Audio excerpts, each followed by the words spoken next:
जोहार साथियों, कैसे हैं आप लोग। आप सबके लिए फिर से मैं क्वेश्चंस का कलेक्शन लाया हूं जो झारखंड के सभी एग्जाम्स में काफ़ी महत्वपूर्ण है। इस प्रकार के क्वेश्चंस आते ही रहते हैं, उसी का मैं एक कलेक्शन आप सबके सामने लगातार अपने वीडियो के थ्रू आप सबके सामने ला रहा हूं, जो भी इम्पोर्टेंट है। और इससे बाहर सवाल नहीं आएंगे, ये आपको मैं कंफर्म करता हूं, इससे बाहर सवाल नहीं आएंगे, क्योंकि यह इम्पोर्टेंट जो मेरा अनुभव है, जो मैंने परीक्षा एग्जाम्स दिए हैं, उसी के बेसिस पे मैं आपके लिए यह वीडियो तैयार करता हूं और लाता हूं।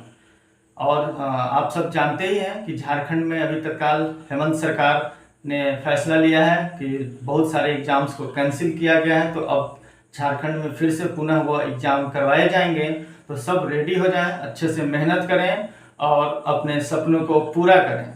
तो आइए फ्रेंड्स, मैं शुरू करता हूं important questions for Jharkhand exam.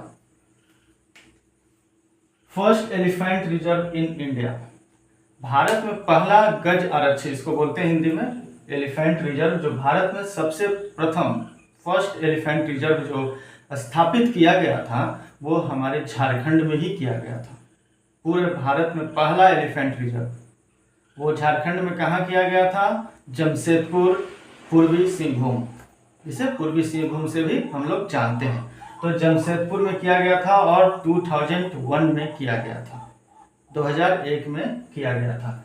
तो ये आपको याद रखना है, first elephant reserve in India कहाँ स्टेब्लिश हुआ है? जमशेदपुर में, 2001 में। नेक्स्ट आइए, बेतला नेशनल पार्क। मैंने आपको पिछले वीडियो में बताया था कि झारखंड में वाइल्ड लाइफ सेंचुरी, वन्य जीव अभयारण्य जो है, उसकी संख्या कितनी है? 11 है। उसकी संख्या कितनी है? 11। और नेशनल पार्क की संख्या झारखंड में 1 है, 1 नेशनल पार्क और वाइल्ड लाइफ सेंचुरी 11। तो उसमें से आपको जो भी इम्पोर्टेंट था, मैंने 11 में से जो इम्पोर्टेंट था वो आपको बता दिया था। नेशनल पार्क 1 है, उसका नाम है Betla national park. Betla national park ये कहाँ है फ्रेंड्स? लातेहार डिस्ट्रिक्ट में बेतला नेशनल पार्क है। इसकी स्थापना कब हुई थी? ये कब बनाया गया था? 1986 में। Betla national park 1986, 1986।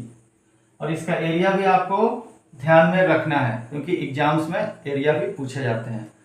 226.32 kilometre square, 226.32, 226.32 kilometre square, ये हो गया इसका एरिया।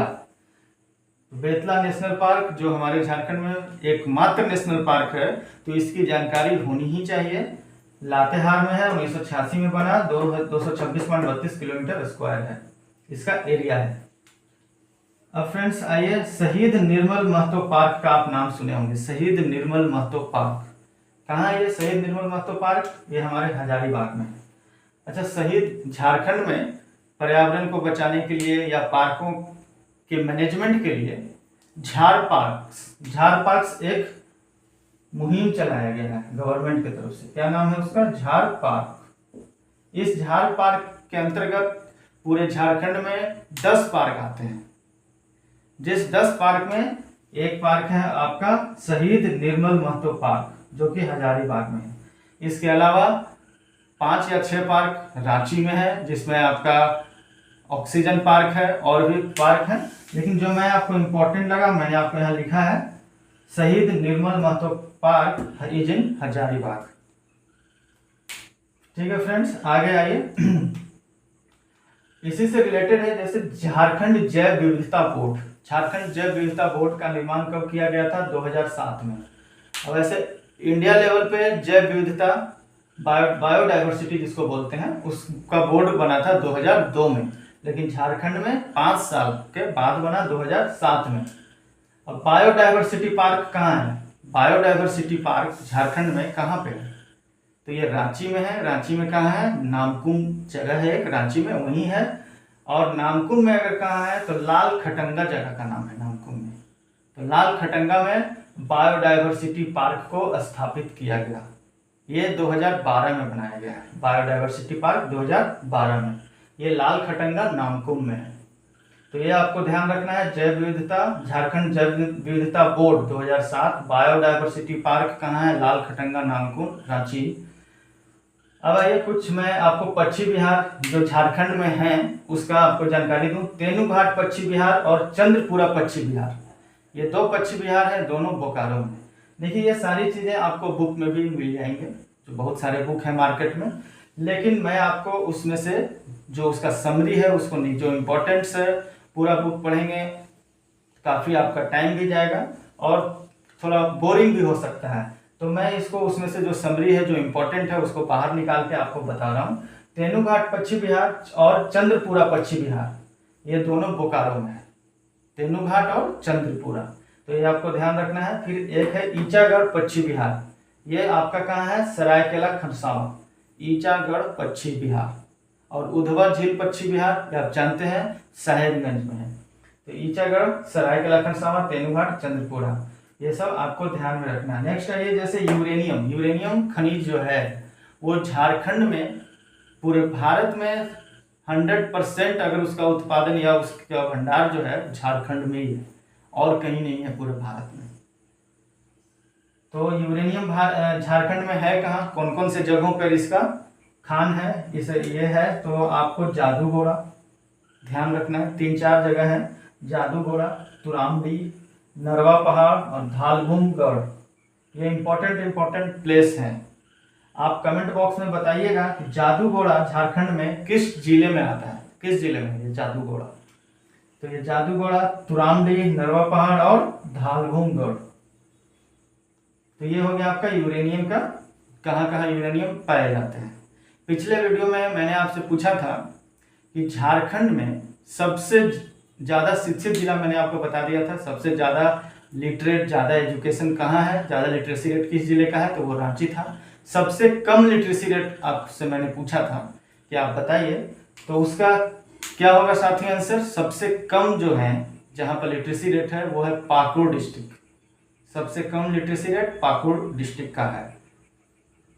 और आपको मैं इस वीडियो में पूछ रहा हूँ जादूगोड़ा किस डिस्ट्रिक्ट में है। जादूगोड़ा किस लिए जाना जाता है, फॉर यूरेनियम खान के लिए। अब आइए, ब्राह्मणी रिवर का नाम सुना होगा आपने, ब्राह्मणी रिवर, कुछ नदी के बारे में भी हम लोग जानते हैं, जैसे दामोदर भी है, दामोदर नदी है, मयूराक्षी नदी है और एक ब्राह्मणी नदी है। अच्छा, पहले दामोदर नदी के बारे में मैं आपको बता दूं। दामोदर नदी कहाँ से निकलती है, टोरी एक जगह है लातेहार में, टोरी एक जगह है लातेहार में, वहीं से इसका उद्गम स्थल है, उद्गम होता है। और ये कहाँ पे जाकर मिलती है, हुगली नदी में जाकर मिल जाती है। तो लातेहार से निकलती है और हुगली में जाकर मिलती है दामोदर नदी। दामोदर नदी जो है फ्रेंड्स, ये झारखंड की सबसे प्रदूषित नदी इसे बोला जाता है और बंगाल का शोक भी इसे बोला जाता है। तो झारखंड की सबसे प्रदूषित नदी क्यों बोला जाता है, क्योंकि दामोदर नदी के ही आसपास पूरा कोयला क्षेत्र है, जिस कारण से ये नदी काफ़ी प्रदूषित हो गई है। तो इसलिए झारखंड की सबसे प्रदूषित नदी में दामोदर नदी आता है। और झारखंड की का राइन भी इसे बोला जाता है, झारखंड का राइन नदी, तो दामोदर नदी। नेक्स्ट आइए, आपको मैं बताता हूँ ब्राह्मणी रिवर के बारे में। ब्राह्मणी रिवर, तो ब्राह्मणी रिवर कहाँ से इसका उद्गम है, दुधवा पहाड़ी, दुधवा पहाड़ी है कहाँ, दुमका में, दुधवा पहाड़ी से इसका उद्गम है। दुधवा पहाड़ी कहाँ है, दुमका में है, आपको याद रखना है दुधवा पहाड़ी। आप ब्राह्मणी रिवर को ध्यान में रखें कि ब्राह्मणी रिवर किस एरिया में झारखंड में है, तो ये नॉर्थ ईस्ट वाले एरिया में राजमहल तरफ है, तो राजमहल तरफ है दुमका, डिस्ट्रिक्ट का नाम दुमका। उद्गम और भी डिस्ट्रिक्ट हैं इसमें, लेकिन उद्गम का मैं बता रहा हूँ, दुधवा पहाड़ी दुमका, यहीं से इसका उद्गम है। ये हो गया आपका ब्राह्मणी रिवर। मयूराक्षी नदी, मयूराक्षी नदी का त्रिकुट पहाड़ी देवघर, वहाँ से इसका उद्गम है। देवघर में त्रिकुट पहाड़ी है, वहीं से मयूराक्षी नदी निकलती है। मयूराक्षी नदी के ही किनारे में के पास में ही हिजला मेला लगता है, हिजला मेला। हिजला मेला किस डिस्ट्रिक्ट में लगता है, तो ये दुमका में लगता है। इसका मतलब मयूराक्षी नदी दुमका तरफ भी गई है, इससे आप पता कर सकते हैं। त्रिकुट पहाड़ी से निकलता है देवघर में, जो कि है। मसानजोड़ एक बांध है, मसानजोड़ बांध, ये बांध जो है मयूराक्षी नदी पर ही बनाया गया था। मसानजोड़ बांध ये कनाडा के सहयोग से प्रथम पंचवर्षीय योजना के दौरान मसानजोड़ बांध मयूराक्षी नदी पर स्थापित किया गया था। तो ये भी आपको ध्यान रखना है, ठीक है फ्रेंड्स। तो ये हो गया मयूराक्षी। हाँ, मयूराक्षी नदी हो, ब्राह्मणी नदी हो या दामोदर नदी हो, तीनों नदी किस में जाकर मिलती है? तो तीनों नदी हुगली नदी में जाकर मिल जाती है। ये आपको ध्यान रखना है, दामोदर, मयूराक्षी और ब्राह्मणी। दामोदर, मयूराक्षी, ब्राह्मणी। मयूराक्षी और ब्राह्मणी कहाँ से निकलता है वो भी ध्यान रखना है। त्रिकुट पहाड़ी देवगढ़ से मयूराक्षी, दुधवा पहाड़ी से ब्राह्मणी, और दामोदर लातेहार से निकलता है, जो कि टोरी एक जगह है। तो ये सारे आपको फैक्ट्स जो एग्जाम्स में काफ़ी इम्पोर्टेंट, काफ़ी महत्वपूर्ण है झारखंड में किसी भी एग्जाम्स के लिए, तो आपके लिए ये फायदेमंद हो सकता है। आप अच्छे से एक बार इसको देख लें, समझ लें, सुन लें और एग्जाम में जाएं तो आपके फायदेमंद होगा आपके लिए। ठीक है फ्रेंड्स, आपको कैसा लगा हमारा वीडियो आप जरूर बताएं। नमस्कार।